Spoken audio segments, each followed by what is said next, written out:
हरे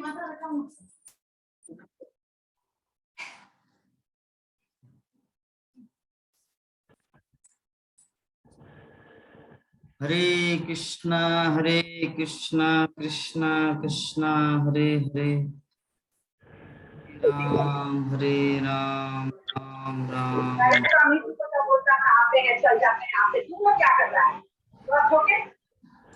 हरे कृष्णा माता जी। इसमें आपका ऑक्सीजन का कुछ प्रॉब्लम नहीं हो रहा हरे कृष्ण माता जी बोलने में?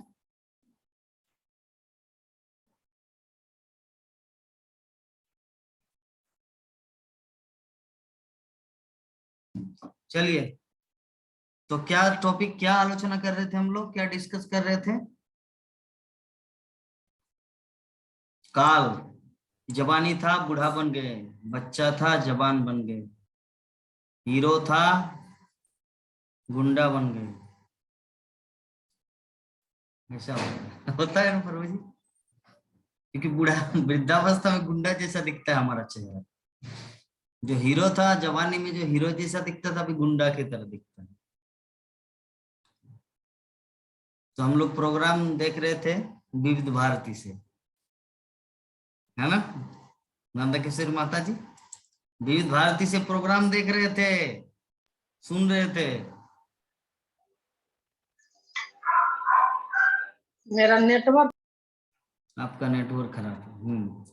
तो हम लोग क्या डिस्कस कर रहे थे कि इस संसार में जितना कुछ योजना है, प्लान है, वो सब मिट्टी में मिल जाता है। उदाहरण दिया गया काल सर्प से, काल सर्प का उदाहरण। काल सर्प, काल मतलब समय, सर्प मतलब निगल जाना। जो भी व्यक्ति कृष्ण भक्ति नहीं करता, कृष्ण भक्ति के क्षेत्र में नहीं आता, उनको काल सर्प निगल लेते हैं। तो भक्ति योग के प्रचार कार्य में, प्रचार कार्य के द्वारा ही ये जो संसार के लोग हैं तमोगुण और रजोगुण में फंसे हुए, उनको उद्धार किया जा सकता है, अन्यथा कोई दूसरा जीवों को मुक्त करने का। तो 47 नंबर जो श्लोक है, उस श्लोक के ऊपर हम लोग डिस्कस करेंगे। नारद मुनि क्या बता रहे आगे। अहस्तानि सहस्तानि अपादानि चतुष्पदम फल्गुनी तत्र महताम जीवो जीवस्य जीवनम। अर्थात कि जो बिना हाथ वाले हैं वे हाथ वालों के शिकार है, जो पांव से विहीन है वे चौपायों के शिकार है, और निर्बल सबल के भोज्य है। और सामान्य नियम यह है कि एक जीव दूसरे जीव का भोजन बना हुआ है। कितना डिफिकल्ट है। कभी कभी मैं सोचता हूं कि भगवान श्री कृष्ण, ये जो हम लोग कभी कभी देखते हैं ना कि मीट मछली नहीं खाना चाहिए, ये नहीं खाना चाहिए, और बहुत सारे से नास्तिक लोग ऐसे तर्क करते हैं कि क्यों नहीं मछली खाएं, क्योंकि आप भी तो साग पौधा खाते हैं, आप भी सब्जी खाते हैं, क्यों नहीं हम मीट खाएं, क्यों ना हम मुर्गी खाएं, आप भी तो ऐसे करते हैं, आप लोग भी ऐसे पेड़ पौधा खाते हैं, ठीक है, फल खाते हैं, वो भी तो एक एक जीव है, फल के अंदर, चावल के अंदर में भी जीव है, तो क्यों करते हैं इससे? तो इससे हम लोग को फेस सामना करना पड़ता है। तो कभी कभी कंफ्यूजन में पड़ जाते हैं कि भगवान को कुछ ऐसा चीज बनाना चाहिए था जो कोई जीव ना हो। जैसे एग्जाम्पल, हम लोग आलू चॉप खाते हैं या समोसा खाते हैं, तो समोसा जो है वो कोई जीव नहीं है, लेकिन मूल रूप से जो गेहूं है, गेहूं तो जीव है ना।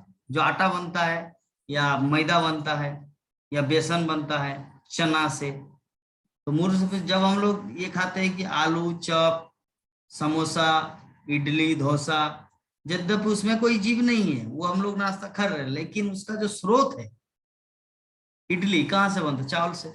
या क्या है, इडली किससे बनता है? चावल से बनता है। चलिए, चावल से बनता है, तो चावल का स्रोत धान। चावल से ही बनता है, सूजी से ही बनता है। हाँ ठीक है, तो सूजी भी गेहूं है और चावल तो चावल है ही। तो वो कहाँ से आता है? धान से।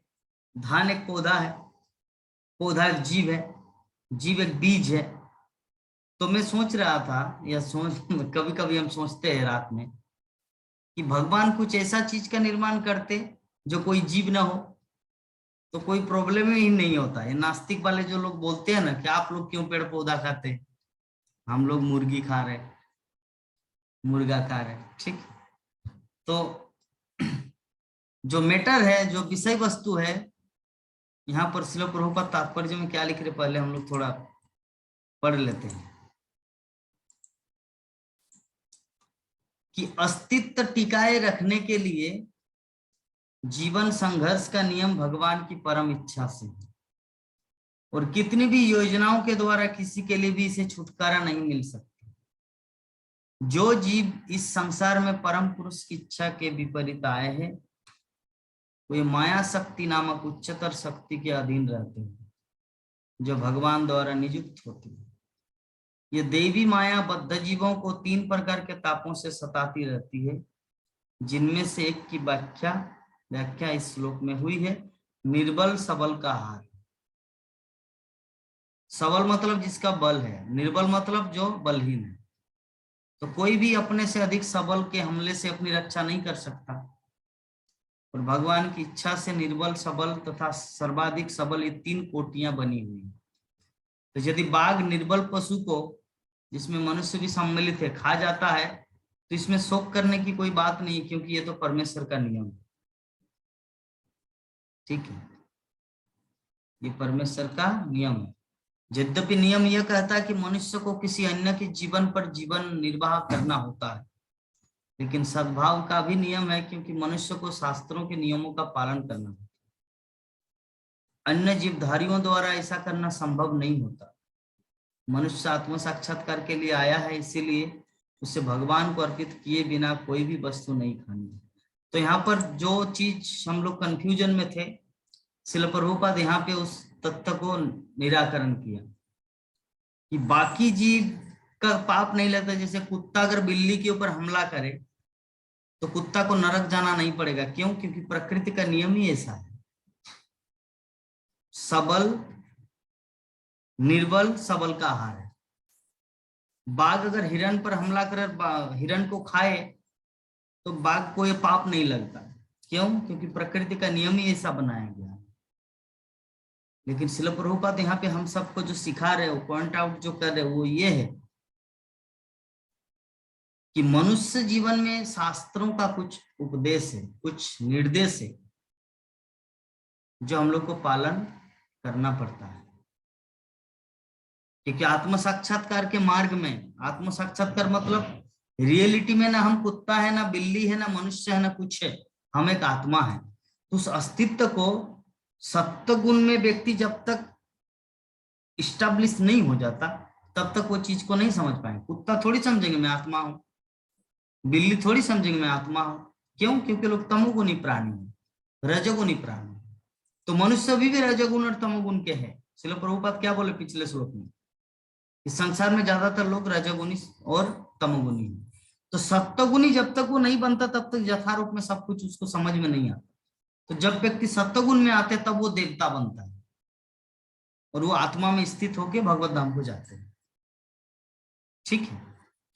तो यही चीज हम सबको यहाँ पे जो सीख मिल रही है कि यद्यपि एक पशु दूसरे के लिए आहार है, या एक जीव दूसरे के लिए आहार है, लेकिन मनुष्य को सोच समझ के खाना चाहिए, अगर वो सच में अपने जीवन में उन्नति करना चाहे तो। एकमात्र और एकमात्र भगवान को अर्पित भोजन ही खाना चाहिए, क्योंकि भगवान को अर्पित किया गया भोजन में पाप नहीं लगता। क्योंकि बाकी सब कुछ देखिए, हर चावल जो है ना, वो भी एक जीव है, उसको आप खा रहे, एक जीव को खा रहे, पाप लग रहा है ना। लेकिन अगर उसको भगवान को दे दिया तो, और वो प्रसाद रूप में खा रहे, तो वो पाप नहीं लगेगा। क्यों? क्योंकि आप तो प्रसाद खा रहे, आप अन्न थोड़ी खा रहे, आप तो भगवान का कृपा ग्रहण कर रहे हैं।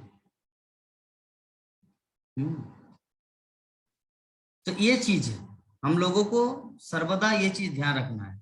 हमारे उमाशंकर प्रभु जी बहुत ही निष्ठावान भक्त थे, जो मुजफ्फरपुर से मायापुर आए, और मायापुर से मुजफ्फरपुर जो जाने वाले थे, एकादशी का दिन था, तो बहुत डर रहे थे, प्रभु जी मैं नहीं जाऊंगा आज एकादशी के दिन। मैं बोला प्रभु जी क्यों? क्योंकि रास्ते में प्रॉब्लम होगा खाने पीने का। हाँ, हाँ, एकादशी के दिन में अगर मैं जाऊं तो प्रॉब्लम होगा खाने पीने का, और कहीं से कुछ खा लेंगे तो पाप चढ़ेगा। तो प्रभु जी का अपना भाई रहता दुर्गापुर में, लेकिन फिर भी उनके घर नहीं गए। क्यों? क्योंकि कोई भी अन्न पेट में नहीं घुसाना है भगवान का प्रसाद छोड़कर। लेकिन फिर भी थोड़ा रेक्टिफाई करना है। अभी भी वो भोजन खाते हैं, उसमें भोग नहीं लगाते। सुबह का फल भोग लगाते हैं, लेकिन दोपहर का ये भोग नहीं लगाते। तो उनको वो भी थोड़ा रेक्टिफाई करना है, तब बनेगा जीवन सफल। अभी 60% है, 40% बाकी है। जब तक 100% नहीं होगा तब तक भगवत धाम की यात्रा या अगले जीवन में शुद्ध भक्त बनना कठिन है। ठीक है, तो मनुष्य जो है ना, आत्म साक्षात्कार के लिए मिला है। तो भगवान अपने भक्तों को शाक, फल, पत्ती तथा अन्न के लिए विविध व्यंजन स्वीकार कराते हैं। अतः फल, पत्ती तथा दूध के विविध पकवान भगवान को अर्पित किए जा सकते हैं।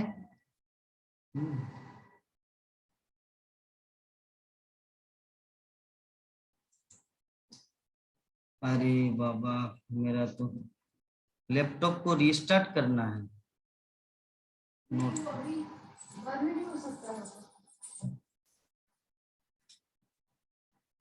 क्रॉस कर दो अभी।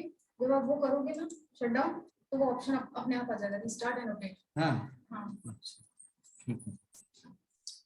तो भगवान श्री कृष्ण क्या करते हैं अपने भक्तों को?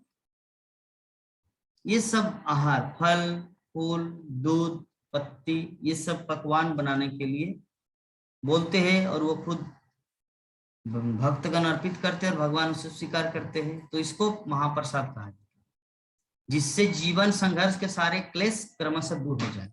इसकी पुष्टि भगवत गीता 9.26 में हुई है। पत्रम पुष्पम फलम तोयम जो में भक्ता परियच्छति, कि जो लोग पशुओं का भक्षण करने के आदि हो गए, वो भी सीधे भगवान को भोज्य पदार्थ न अर्पित करें। धार्मिक अनुष्ठान की कतिपय दशाओं में भगवान के किसी दूत को अर्पित कर सकते हैं। शास्त्रों का आदेश मांस भक्षकों को प्रोत्साहित नहीं करना, अपितु नियमों के द्वारा उन पर प्रतिबंध लगाना है। जीव अपने से अधिक सबल अन्य जीव का भक्ष होता है। किसी को किसी भी परिस्थिति में अपने जीवन निर्वाह के लिए चिंतित नहीं होना चाहिए, क्योंकि सर्वत्र ही जीव है, और कहीं पर भोजन के अभाव में एक भी जीव भूखों नहीं मरता। महाराज युधिष्ठिर को नारद जी उपदेश देते हैं कि भोजन के अभाव में अपने चाचाओं के कष्ट भोगने की चिंता न करें, क्योंकि वे जंगलों में उपलब्ध शाकों को भगवान के प्रसाद के रूप में प्राप्त करके जीवित रह सकते हैं, और इस तरह मोक्ष मार्ग प्राप्त कर सकते हैं। कितना इंपॉर्टेंट बात है। नारद मुनि युधिष्ठिर महाराज को प्रेरणा दे रहे, इंस्पिरेशन दे रहे कि तुम चिंता मत करो। अगर कोई भक्ति करना चाहे तो भगवान सरबराह करते हैं सभी जीवों को। आज तक दुनिया में कोई ऐसा कोई सिचुएशन नहीं आया, और इतिहास में भी ऐसा नहीं है कि लोग भूख से तड़प तड़प के मर गए। कहीं पर ये नहीं है। हाँ, लेकिन ये भविष्य में होगा। कलियुग, घोर कलियुग जब आएगा तो नदियों में पानी नहीं बहेगी, वृक्षों में फल नहीं आएगा, धान के खेत में सिर्फ भूसा आएंगे, आम के गुठली सिर्फ आएंगे। तो ये चीज भविष्य में होगा। क्यों? क्योंकि भगवान की कृपा नहीं रहेंगे उस समय। क्योंकि भगवान अपनी कृपा वर्षण करते किसको? एक माता पिता अपने उसी बच्चे को ज्यादा प्यार करते जो अनुशासन पालन करते हैं। किंतु अगर वो बच्चा बहुत ही नौटंकी करते हैं, माता पिता की बात को नहीं मानते, तो वो थोड़ी उनके बारे में उतना सोचेंगे। जाओ जहन्नम में, तुमको कौन देखने वाला? तुम्हारी इच्छा है जाने का, जाओ। क्योंकि संसार में सभी जीव स्वतंत्र है, किसी को प्रेस नहीं किया जा सकता, फोर्स नहीं किया जा सकता। हमारे उमा शंकर प्रभु जी का फिलोसॉफी है, अपनी पत्नी होने के बावजूद भी फोर्स नहीं करते कि तुम मेरे साथ रहो, जाओ अपना लाइफ जियो। मैं क्या कर सकती हूँ? कुत्ता थोड़ी हूँ कि तुम्हारे पीछे पीछे जाके बोलूं ये पत्नी मेरे पास रहो, तुम अपना लाइफ चलाओ, मैं अपना लाइफ चला रहा हूँ। तो कृष्ण भक्त को इस तरह स्वावलंबी होना चाहिए। अरे कोई नहीं है साथ में, कृष्णा तो है। ये चीज हमेशा याद रखना, क्योंकि जीवन से पहले ना मैं उस पत्नी को जानता था, ना मृत्यु के बाद वो मेरे साथ जाएंगे, लेकिन कृष्णा जीवन के पहले से था, अभी भी है और भविष्य में भी रहेगा। ठीक है, तो यही फिलोसॉफी जो है हम लोगों को, ये सब जो ज्ञान है ना, उपदेश जो है ना, हम लोग को जीवन में अप्लाई करना। युधिष्ठिर महाराज को जो समझा रहे कि तुम चिंता मत करो, क्योंकि प्रकृति के नियम अनुसार पेड़ पौधा पर्वतों में सब कुछ मौजूद है। ठीक है, फल साग सब्जी एवरीथिंग इज देयर। आपको चिंता करने का कोई जरूरत नहीं है, सब कुछ वहां पर है, भगवान के बने बनाए। देखिए भगवान का प्लान कैसा है। युधिष्ठिर महाराज के राज्य में भी भगवान कृष्ण की कृपा है। और जो धृतराष्ट्र विदुर और उनकी पत्नी गांधारी जो वन में जाके जो जीवन यापन कर रहे हैं, वो भी भगवान की संपत्ति है। युधिष्ठिर को दिया गया जो राज्य है, भगवान ने जो दिया कुरुक्षेत्र के युद्ध के विजयी फल स्वरूप, वो भी कृष्ण की कृपा है। और जो वन में जा रहे बद्रिका आश्रम या हिमालय पर्वत, वो जो संपत्ति वो भी कृष्ण का ही है। तो कृष्ण कितने महान है, इसीलिए हम लोग को सर्वदा कृष्ण के ऊपर आश्रित होना है, क्योंकि टेक केयर फल देने वाला वही है। हम सब कौन होते हैं किसी को कुछ देने का। तो very very important thing to understand, समझने के लिए बहुत ही महत्वपूर्ण चीज है कि सबका लाइफ, सभी अपने भाग्य से, अपने किस्मत से, अपने नसीब से खा रहे, पी रहे, जी रहे हैं। हमको अपने आप को ना तो मालिक समझना है न कुछ। हमारे अर्जुन मधुसूदन प्रभु जी जुड़े हैं, धन्यवाद से।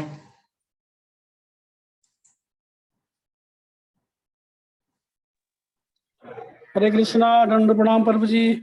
दंडवत प्रणाम प्रभु जी, कैसे हैं?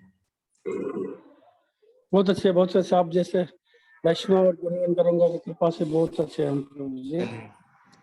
ठीक है, तो श्रवण कीजिए। हाँ, तो भौतिक परिधि ये जो है कि सबल द्वारा दुर्बल का जो शोषण प्राकृतिक अस्तित्व का नियम है, तो जीवों के विभिन्न साम्राज्यों में निर्बल को निगल जाने का सदैव प्रयास होता रहता है। भौतिक परिस्थितियों में किसी कृत्रिम साधन से इस प्रवृत्ति को रोके जाने की कोई संभावना नहीं है। इसे मनुष्य के आध्यात्मिक भाव को आध्यात्मिक नियमों के अभ्यास द्वारा जगा कर ही रोका जा सकता है। किंतु आध्यात्मिक विधि विधान एक और मनुष्य को निर्बल पशुओं का वध करने तथा दूसरी ओर शांतिपूर्ण सह अस्तित्व की शिक्षा नहीं देता। यदि मनुष्य पशुओं को शांतिपूर्वक सह अस्तित्व की अनुमति नहीं देता, तो फिर वो किस तरह मानव समाज में शांतिपूर्ण सह अस्तित्व की उम्मीद कर सकता है। अतएव अंधे नेताओं को चाहिए कि वे परम पुरुष को जाने और तब ईश्वर की राजसत्ता को लागू करने का प्रयास करें। विश्व के जन समुदाय के मन में ईश्वर चेतना को जगाए बिना ईश्वर राज्य या राम राज्य असंभव। तो श्रील प्रभुपाद यहाँ पे जो अंतिम कलम चला रहे हैं हम सब के लिए, कि मनुष्य समाज में जो शांति बोलते हैं ना सभी की शांति नहीं मिल रहा, शांति नहीं मिल रहा, तो श्रील प्रभुपाद बोल रहे कि शांति कैसे होगा। भगवान के पुत्र है सभी, चाहे जीव जंतु हो, कुत्ता हो, बिल्ली हो, बकरी हो, मुर्गी हो, मुर्गा हो, मछली हो, मनुष्य हो। लेकिन अगर कोई मनुष्य मछली कुत्ता बिल्ली सबको काट के खाए तो शांति कैसे हो। भगवान का राज्य है, एक सबको सुनियोजित व्यवस्था के द्वारा चलना चाहिए। लेकिन अगर कोई इसको अवहेलना ना करे तो कैसे शांति प्राप्त की जा सकती है, नॉट पॉसिबल। तो राम राज्य या भगवत राज्य तभी संभव होगा जब हमारी जो अंदर की जो चेतना है, कृष्ण चेतना, उसको हमारे परंपरा गुरुदेव के आचार्यों के निर्देश अनुसार अगर उसको चलायमान करें तो आज का जो हमारा दो श्लोक था श्रीमद् भागवतम प्रथम स्कंद 13 अध्याय श्लोक संख्या 46 47, हम लोग यहीं पर विराम देंगे।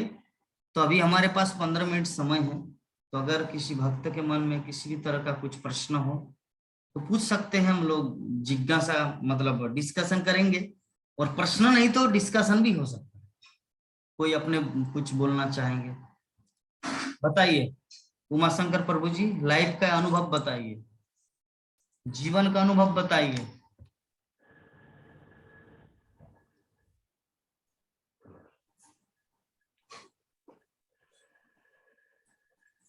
जी, जीवन का अनुभव हम क्या बताएं प्रभु जी, आपको तो बताए ही थे। क्या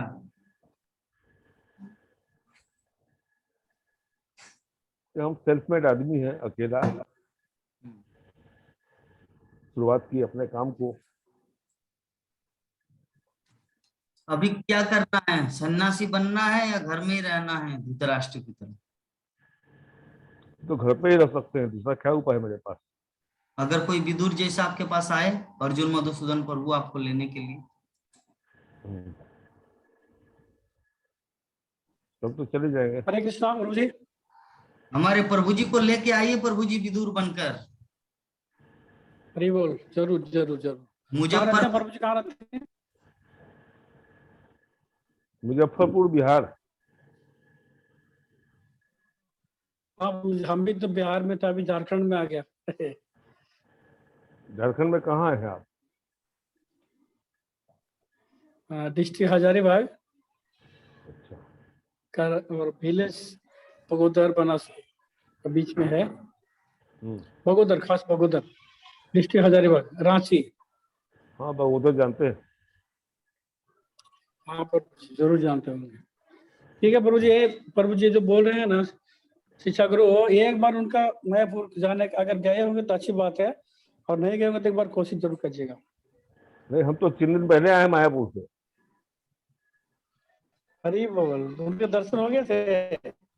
हाँ, मायापुर गए थे, खूब अच्छा दर्शन हुआ हमको। प्रभु के और दर्शन असल हो में गए? थोड़ा, हाँ, हमारे साथ थोड़ा प्रॉब्लम क्या है ना, कि मेरा लंग्स में निमोनिया हो गया है, फेफड़ा इन्फेक्टेड है, तो ज्यादा चलने के लिए मना किए डॉक्टर हमको, और हार्ट अटैक भी हो गया। अच्छा अच्छा प्रभु जी, ठीक ठीक। ठीक है। तो हम ओहो, तो नंदा किशोरी माता जी, आपका कुछ प्रश्न है? हरे कृष्ण।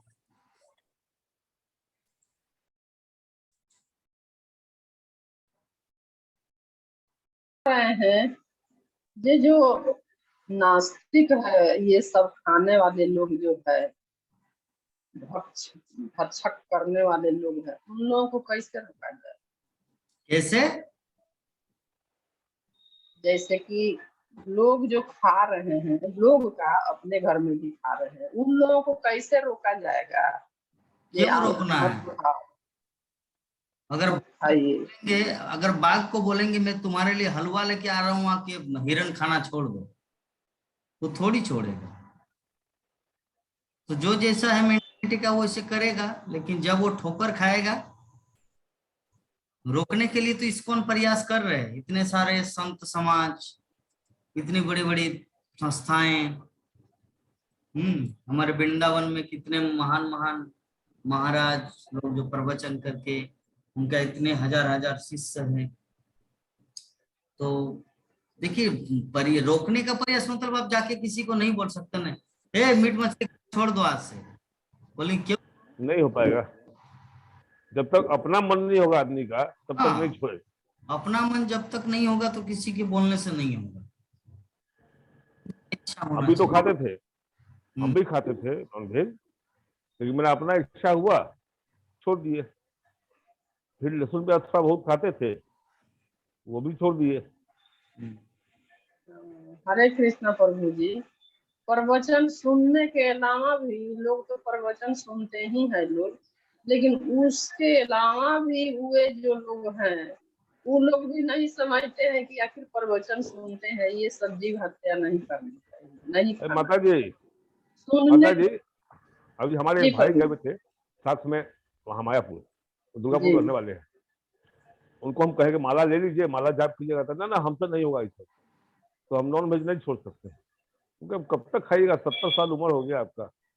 तो ना ना मेरे घर में बनता है, तो छोड़िए, ज्यादा जोर तो नहीं कर सकते हम।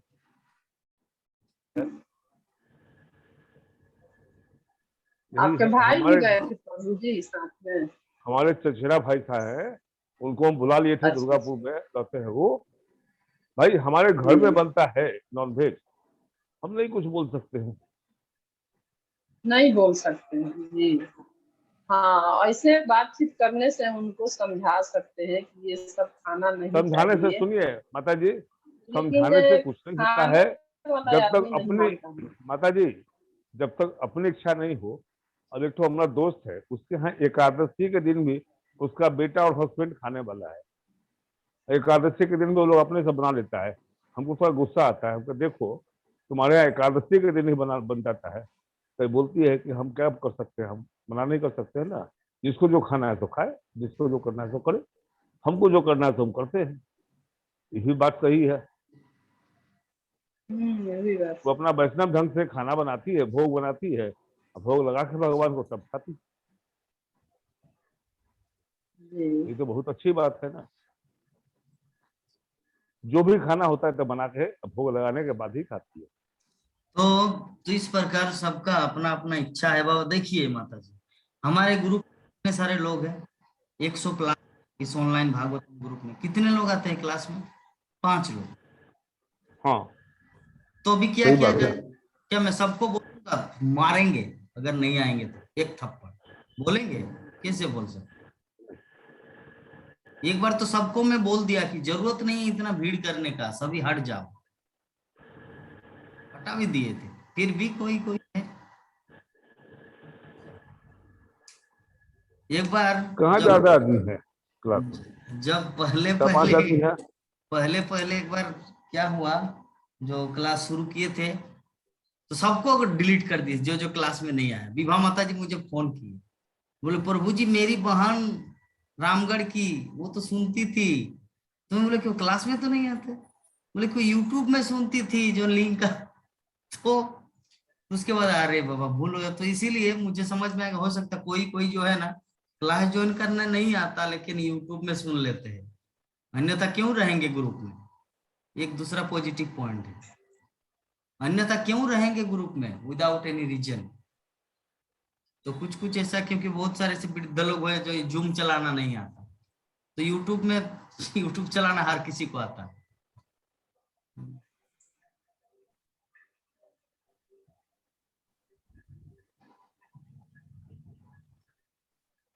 क्या बोले? जूम जल्दी नहीं खुला था आज, कल खुला ही नहीं, कल क्लास ही तो नहीं। परेशानी होती। अच्छा हम्म। तो विभा माता जी का कुछ क्वेश्चन है क्या?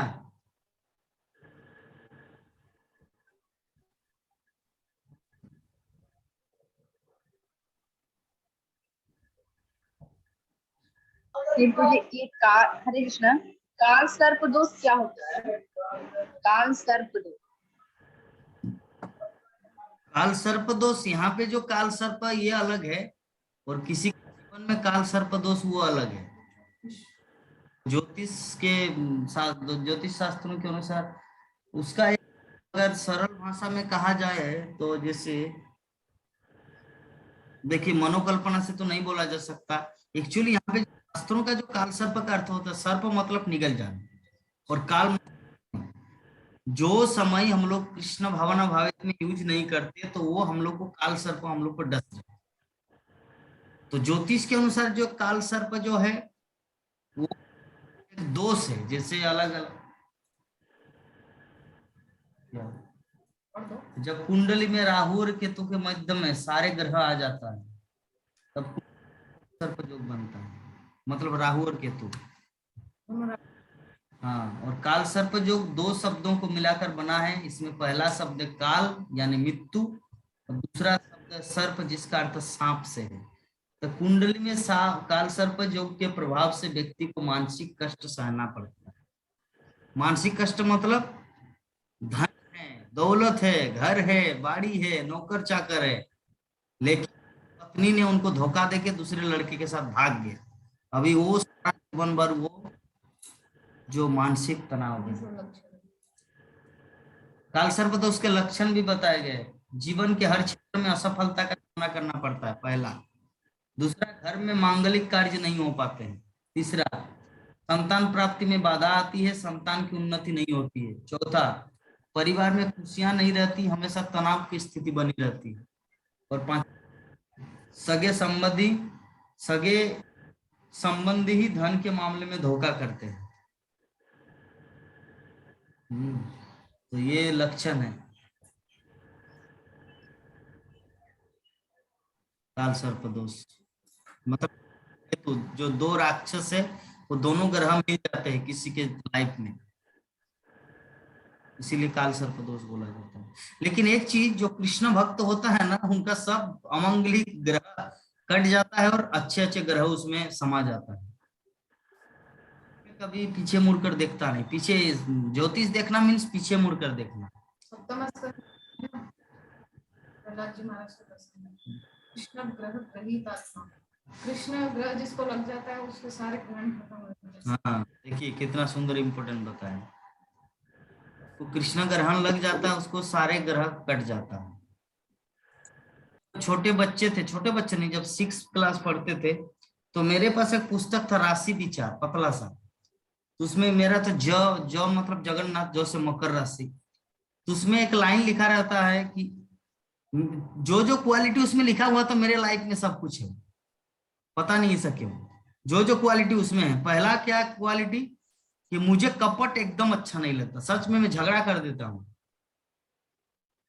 कपट क्या बोलते हैं, बंगाली में है, बंगाली में मुझे अभी भी याद है कि कपट आचरणकारीদেরকে এই রাশির মানুষেরা কখনো ক্ষমা করে না।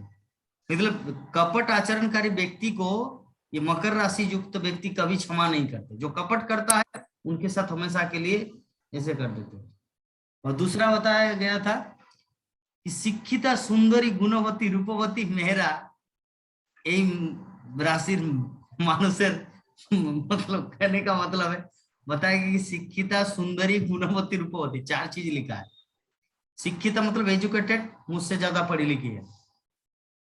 मैं 12 क्लास हूँ, वो बीए फाइनल है, बीकॉम की है। शिक्षिता, सुंदरी, मुझसे ब्यूटीफुल है। गुणवती, गुण तो है ही, किसी से झगड़ा नहीं करता। जो उमाशंकर प्रभु बोले कि प्रभु जगन्नाथ प्रभु सबको झाड़ते रहते और माता जी सबको प्रेम देते रहते, तो गुणवती तो है ही। शिक्षिता, सुंदरी, गुणवती, रूपवती, तो ऐसे राशियों इस व्यक्ति के जीवन में आता है। तो ही शिक्षिता है, गुणवती है, क्वालिफाइड है, सब कुछ है। तो जो मैं पढ़ा था 6th क्लास में, वो जो लिखा रहा था वो एजीटी में घट रहा, और उसमें ये भी लिखा था कि इनके जीवन में कभी धन हाथ में, मतलब धन का रेखा है, ठीक है, धन का कमी नहीं, हाथ में लक्ष्मी का वास है, भी बताया गया है हाथ में। तो ये भक्ति का प्रभाव है। यद्यपि राशि जो लिखा गया है, तो भगवान कृष्ण को तो पता है ना कि ये मेरा भक्त बनेगा, तो चलिए देते हैं, है ना प्रभु जी। मान लीजिए आप प्रधानमंत्री के घर जाएंगे, उनको पता है कि 13 तारीख को और टिकट हो गया है, उमाशंकर प्रभु नरेंद्र मोदी में आया है, तो नरेंद्र मोदी को पता है कि 13 तारीख को मेरे घर में आएंगे, तब पहले ही सब कुछ अरेंज, मिष्टी, गुलाब जामुन, बालूशाही, पूड़ी, घुगनी, सब कुछ तैयार करके रखेंगे। आपके आने के बाद वो सब बनाया गया है, उनको पहले से पता है कि आएगा, तो पहले से तैयार। तो भगवान को भी वैसे पता है कि मेरा भक्त बनेगा, तो इनको मैं सब कुछ फैसिलिटी पहले से ही दे के रखूंगा। पहले से मतलब राशि में भी लिख के रखूंगा, राशि, नाड़ी, नक्षत्र में लिख के रखूंगा। तो वही बात, ये सब कृष्ण की कृपा है अल्टीमेटली।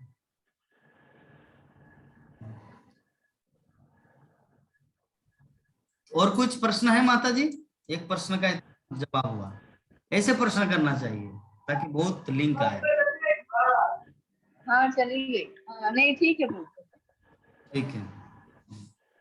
चलिए।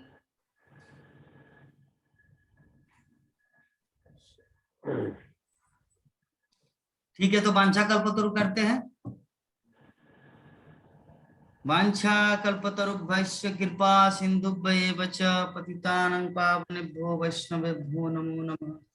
हरे कृष्णा कृष्णा कृष्णा हरे कृष्णा हरे कृष्णा हरे हरे हरे, हरे हरे हरे राम राम हरे राम राम राम हरे हरे। जय हरे जगत कृष्णा। श्रील प्रभुपाद की जय जगन्नाथ की जय। जय, जगन्नाथ श्री जगन्नाथ की जय, अनंत कोटि वैष्णव भक्त विंद की जय समवेत गौर भक्त विंद की जय। जय जय गौर प्रेमानंदे। हरि हरि हरि हरि बोल।